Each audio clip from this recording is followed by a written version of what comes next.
nourish your Sigma grind set.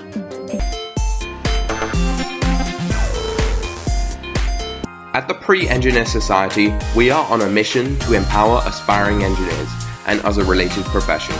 We emphasize bringing valuable information to you from health and medicine to space and physics, because when you create value, you make a change, an impactful change that has 100% value.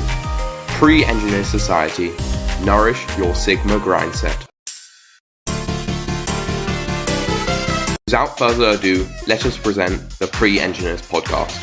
Welcome to the podcast where we bring you the hot new science topics in engineering, space, and medicine.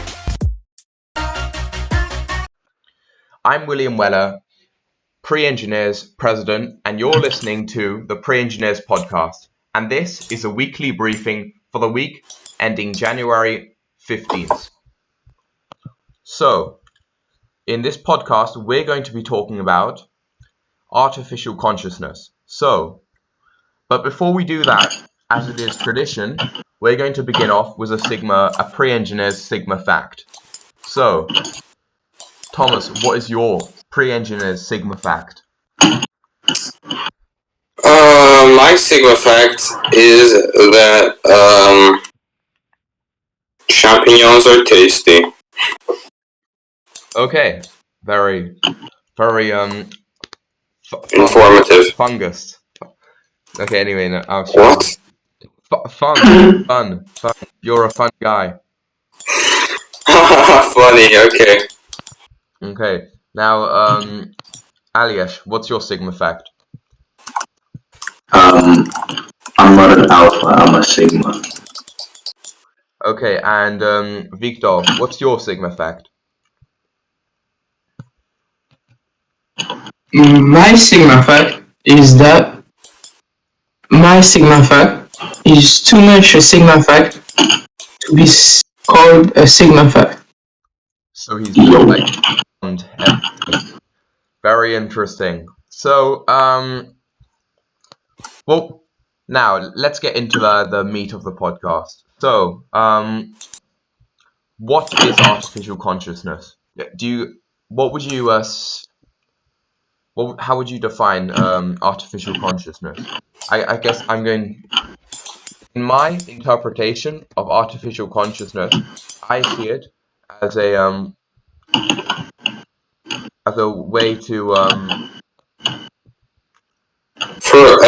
as a point of view for the viewer and us, can you define consciousness?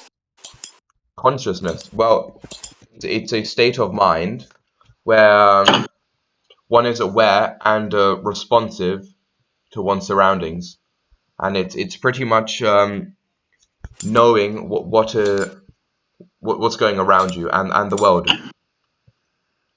Okay. And Okay. this podcast, we are not going to be going over consciousness, but actually a specific type of consciousness that artificial consciousness, I know. Of computers.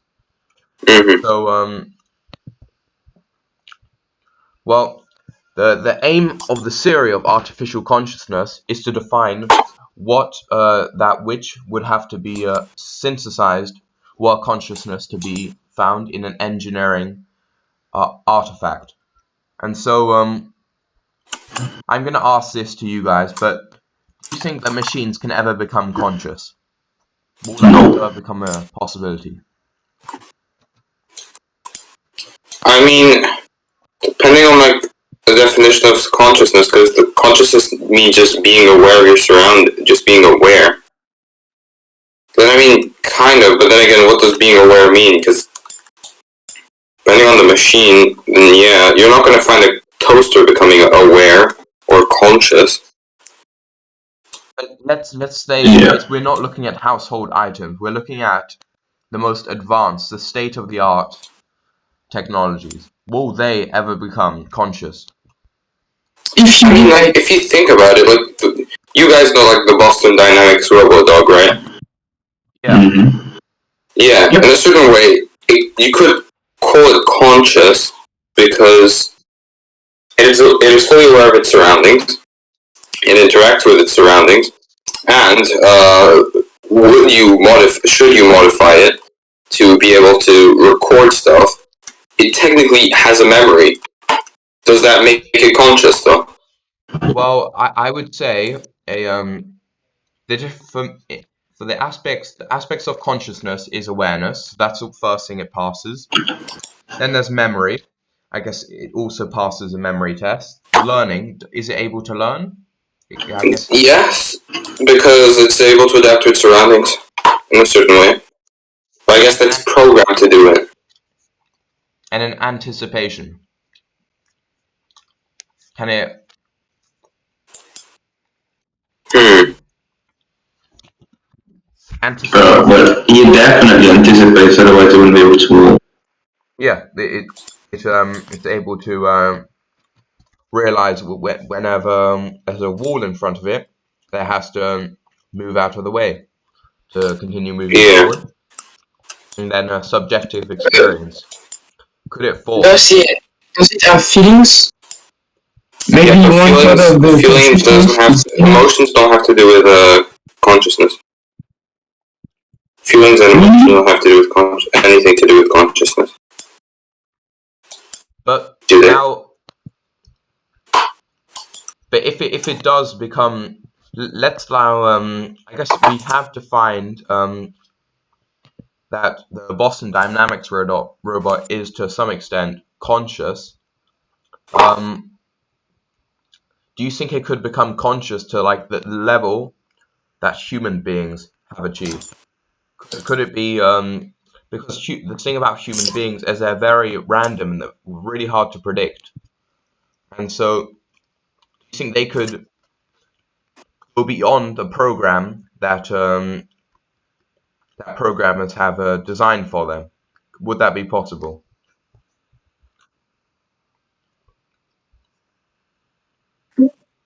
I think they could probably. If we look at the time we humans get conscious, I don't know about you, but for me it was about 4 years old or 3. Yeah. Well, I So think yeah. so I think it would probably get conscious one time. Except if it's like about a year, we cannot move. Um, like I don't know. It's actually quite. This is a very philosophical question, and some philosophers hold the view that consciousness can only be realized in particular physical systems because consciousness has properties that depend on physical constitution. And so, well, computers, many proponents and advocates against the idea that computers can ever become conscious to the level of humans is that computers they can't exhibit creativity and reprogrammation, emotions or Um, free will. So pretty much a slave is like a washing machine operated by its components. So here, I guess these were the arguments against. Do you guys have anything to clap back to this? I'm pretty sure there's a creative like AI algorithm. But well, And you just don't go into further development than that. It exists.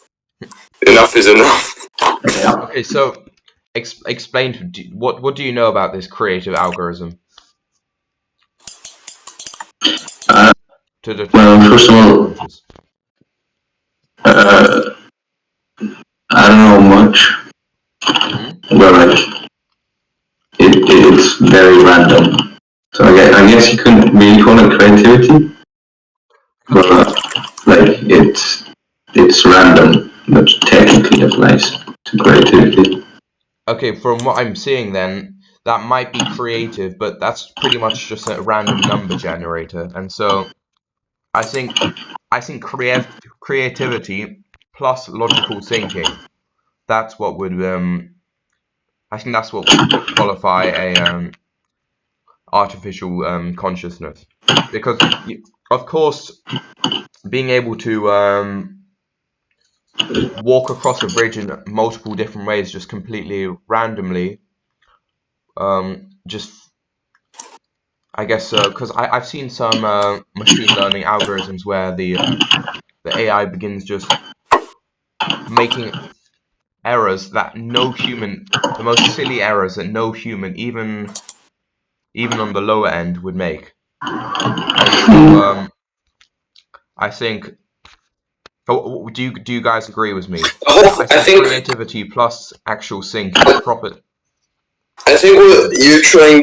I think what you mean is that like robots cannot exhibit creativity or imagination without being programmed to exhibit creativity or imagination, which then technically isn't creativity or imagination. It's just them doing what they're programmed to do. Yeah, but there's also like some AI that can get to such abstract solutions that no human would ever think of. But it's programmed to do that, no? Yeah, but not in that way, like the exact same way every time. For example, like with uh, with manufacturing, sometimes humans just can't. Let's say you have like a part that you need to make from steel or something, and it has to weigh like as little as possible.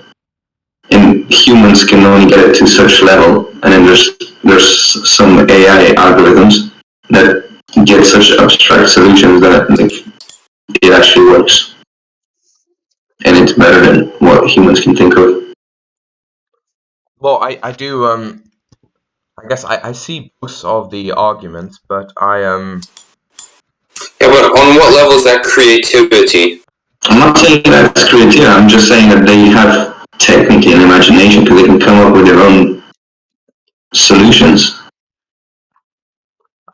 I do see, but then at the same time, what about emotions though? Has any because I think now you have somewhat convinced me with the creativity part, because I have seen well, some machine learning algorithms, and they've they've demonstrated some interesting solutions to problems.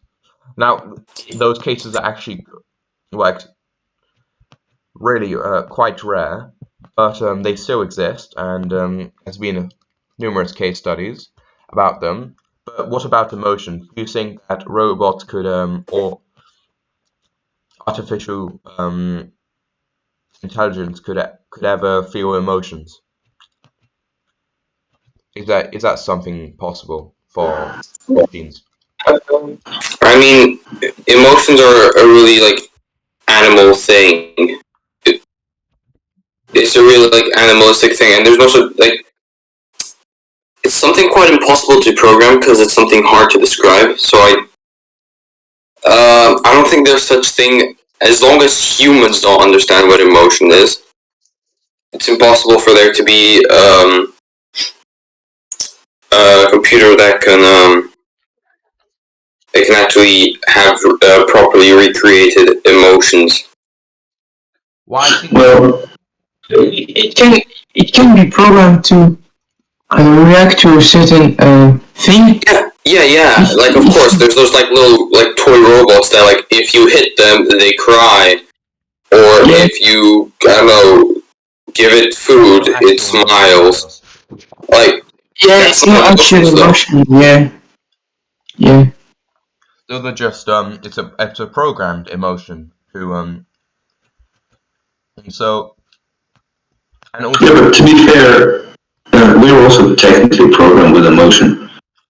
Because like even a newborn can still smile and cry, even if it's only been born for like 5 minutes. You don't learn that, you know. Yeah, So I know. we technically But it's have a something like really limited natural. we have a limited list of emotions as well. Yeah, I know, but like it's something very natural that can't really be recreated because we still don't really understand why. That's true. Emotion Because like, we differ. understand like the whole part of like emotions being like electrical synapses in our brain and like how our brain reacts in to different emotions, but we don't know why we have emotions. We also don't know what they're like. We kind of know what they're for: survival instincts, that kind of stuff. And to express dissatisfaction, I guess to be able to communicate with other human beings. If you can't feel emotions, then there's no way to express fundamental things. Let's say, right, you need food, you're about to starve. Like what? You're gonna feel. The You're gonna parent feel has like to cry, otherwise they're going to die from starvation. The parent can't just or let's say the baby begins drowning. So I'll give you an example where the baby can't express any emotions, and it leads to their demise. The baby, right? They begin in the pool.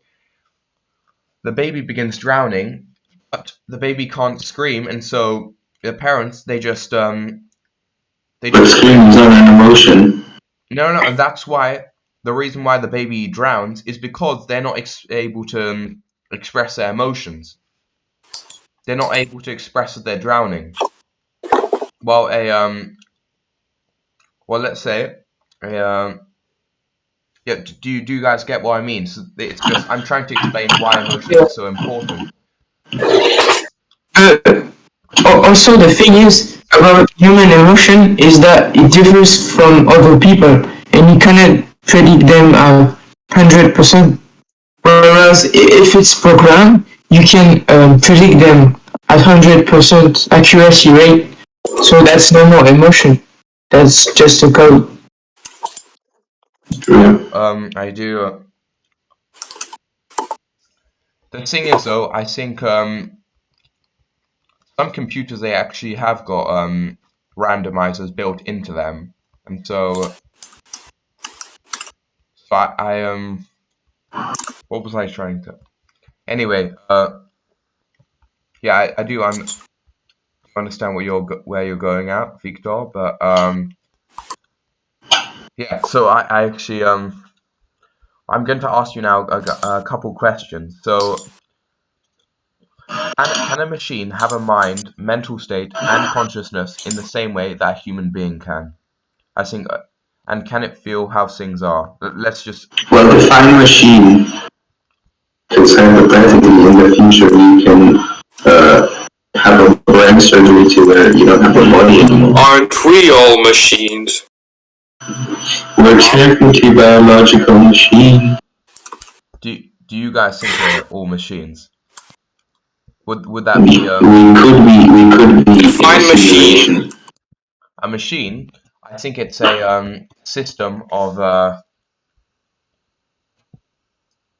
I think it's pretty much a system that connects together to form a whole.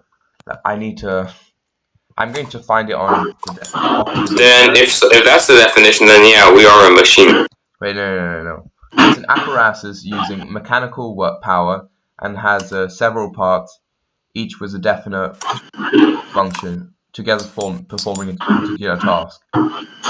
So, I guess. Are we a machine then? We're not using mechanical power. No, but okay, the whole mechanical part thing doesn't really make sense because we've got an SSD, solid state drive. It's technically a machine, or at least a machine part. It doesn't move. That's the whole point of it. Yeah, but it moves when it's functioning. An engine is also a machine, but when it's turned off, it's not moving. No, I'm talking an SSD, like a solid state drive. The whole point of their existence is that they don't move. They have no moving parts. I guess technically they do.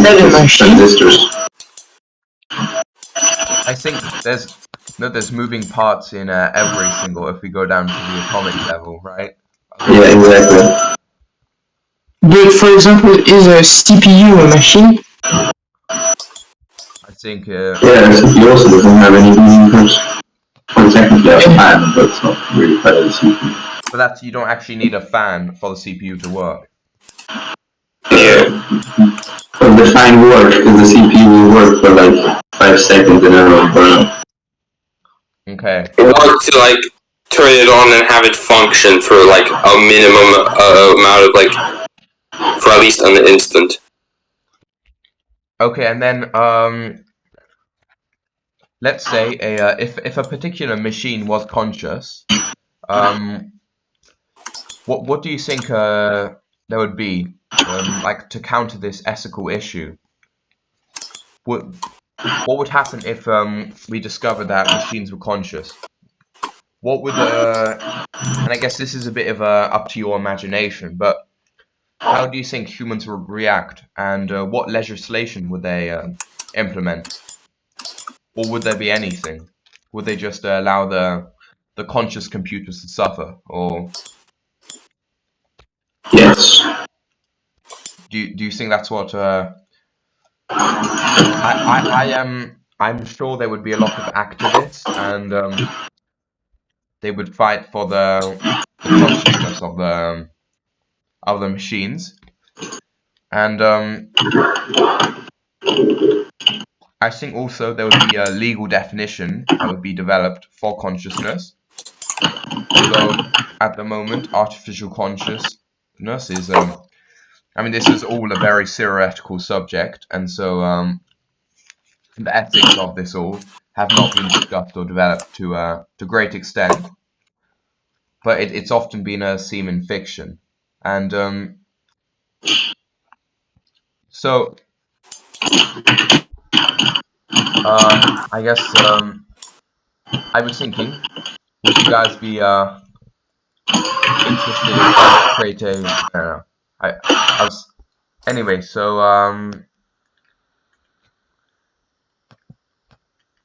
But yes.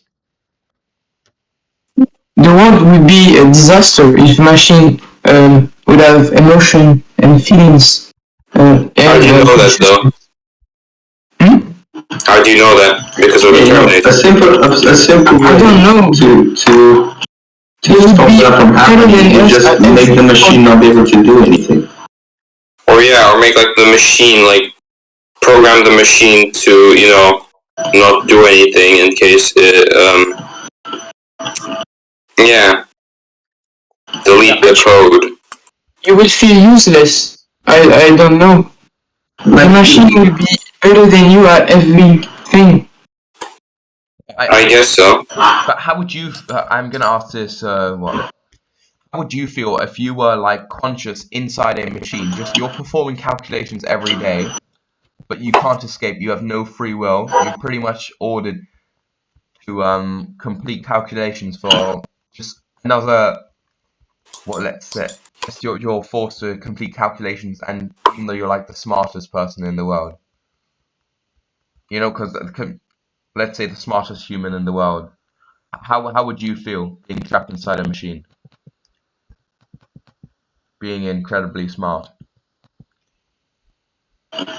Limited probably. And Limited edition. what do you think the result of this would be? Would you just would there I be mean, any way that you would try to express depends. I'm a satisfaction? computer. If I'm a computer, if you're talking about me being like an algorithm, a conscious algorithm, there's always, like, depending on how I'm programmed. Because let's not forget that if you think about the whole that whole theory of like, oh yeah, God created humans in His image, so we were technically programmed by God. So our consciousness is made to His accord. Let's hypothetically, that would technically mean that whatever we program into, like our artificial consciousnesses, or like computers, algorithms, would always be limited by how we program them. So sure, it might be conscious, but there's no way it can do anything unless it's programmed to do so. It cannot rebel against its creator. Let's say, like, we can't have like a Skynet type incident without, you know, it being the computer being the algorithm being programmed to do that. And so yeah, I guess I can see what you're saying is the machines would be confined by the by the knowledge of humans, because for instance humans, we can't see four-dimensional space, and so the machine would never be able to imagine. And that's why, since humans don't understand emotion, humans don't understand how it works, they can't describe it, machines would never have a full set of emotions like humans do. Although I think we have a pretty good idea how emotions work, we're not sure exactly the neuroscience behind it. No, like on a scientific basis, we know how like the electric activity in our brain works and stuff like that. We know the electric activity, but we don't know how to interpret the electric activity. Yeah, we can't. Like, if I just asked you right now, if I just asked you, describe happiness in a scientific way. Well, let's try to let's define happiness by our own definition, and then let's try to define it by science. So, okay, I'm gonna yeah You can't. The whole point is you can't. I guess okay. I'm going to try anyway. So Google what it says in the dictionary. So I think happiness is a state, and this is my own definition. Happiness is a state of being it's a state of happiness.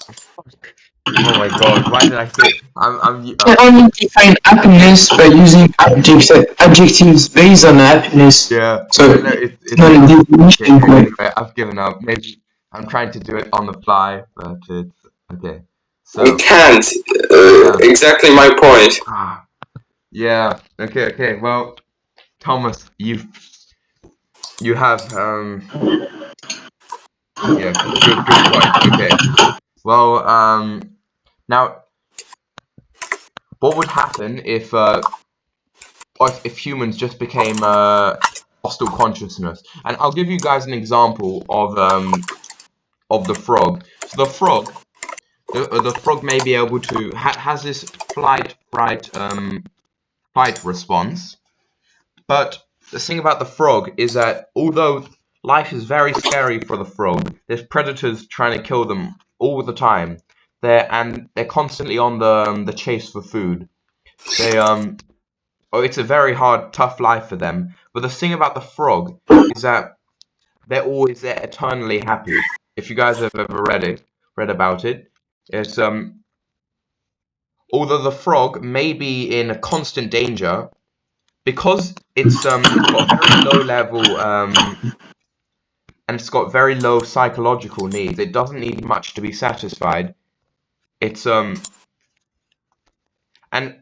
it doesn't get traumatized. So if there were a huge a raven or any predator trying to eat it, and it got really close to it, maybe it loses a leg.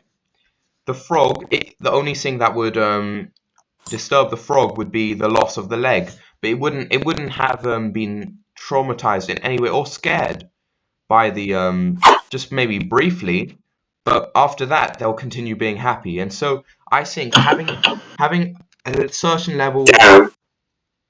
I wish I was a frog. Actually having a certain being really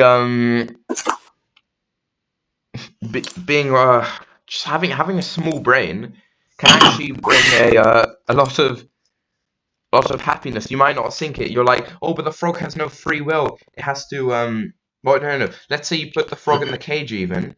It's going to be even more happy because now it doesn't have any predators and it gets fed food for without having to work at all. And so you're probably going to say, oh, but this frog, it doesn't have any free will, so it must be pretty sad. In fact, the frog now it's in heaven, and I mean, let's look at a lion though, for instance, or any larger animals. Of course, then it's not very nice. Or to keep, like, let's say a dolphin, because dolphins are the second smartest creatures in the world. Of course, they can now they want to exhibit free will, although they're limited by the confined space. But anyway, so I hope you guys understood what I'm trying to get at. Is that having a certain being at a certain level, not too conscious about your surroundings, can actually be an emotional advantage. So in this case, the frog was programmed to always be happy.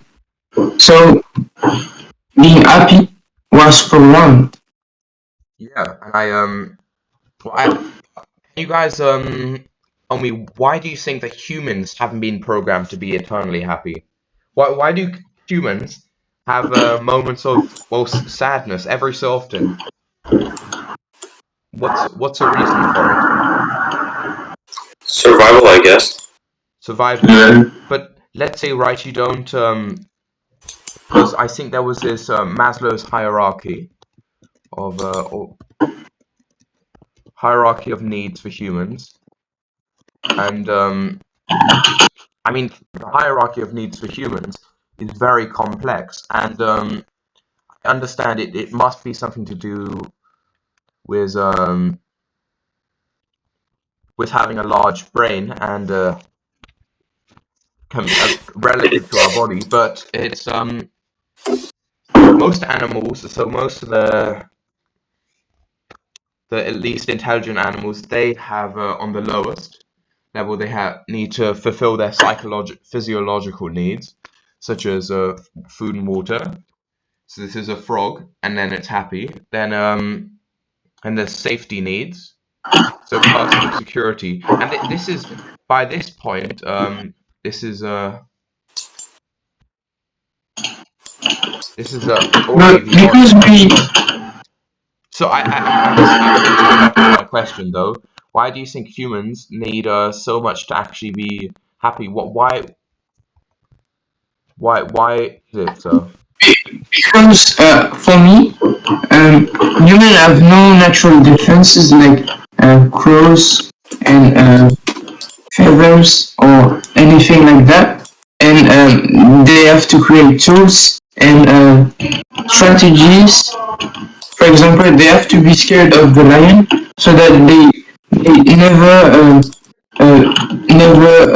encounter a lion after that event, Yeah. and so they need to not be always happy to survive, like Thomas said, and that's that's what makes us special Yeah, in I a do. way. But let's say I mean, William, I think you're just kind of like you're also just forgetting that humans aren't the only animals with emotion. well, I do yeah. But what about the frog though? Why the frog? It survived what, millions of years of evolution, and it's never needed to feel any other emotion apart from being happy. While humans, they've I guess we've why do all smart creatures end up having many For, for different the emotions? Why is that? for the Because frog, most smart creatures are pack animals. And could you explain why that answers the question? Well, because if you live, if a solitary animal doesn't really have to express emotion, because it's a waste of energy, really. While an animal like a dog, for example, not dogs don't really live in packs, but like wolves do, and wolves have a wider range of emotions than, like, I don't know, an alligator or like a lizard, right? Because they have to communicate with each other, and a wider range of communication is always better than not a wide range. Well then, explain to me then, what is the point of depression? Why do humans feel depressed? because I don't know, I'm not a psychologist. Okay. Yeah. All right. All right. Anyway, I think we. Yeah. Anyway, so I think for the frog, it's just a waste of energy to build special neurons and connections for feeling any other emotion than happiness. If they can survive without, then it's all fine for them. yeah. Okay. Well, I'm probably going to end the podcast here. If you guys have any more questions you'd like to add, then feel free. But yeah. So this concludes the episode of the weekly briefing. Thank you for listening. I guess I also want to. I forgot to introduce our guests, but our guests today were Victor Auger, Thomas Santos, Aljaz Semas, and yeah, they were very. I thank you guys for being very attentive and for being with us. And that concludes this week's episode of the weekly briefing. Thank you for listening. And this is going to be available through YouTube, and we also have our own newsletter at our website at the pre-internet society.wordpress.com, and you'll find all our other stories and podcasts along with other resources. The weekly briefing is produced by the Pre-Internet Society, and it was engineered by all our pre-engineers members. And I'm William Weller, and see you next week.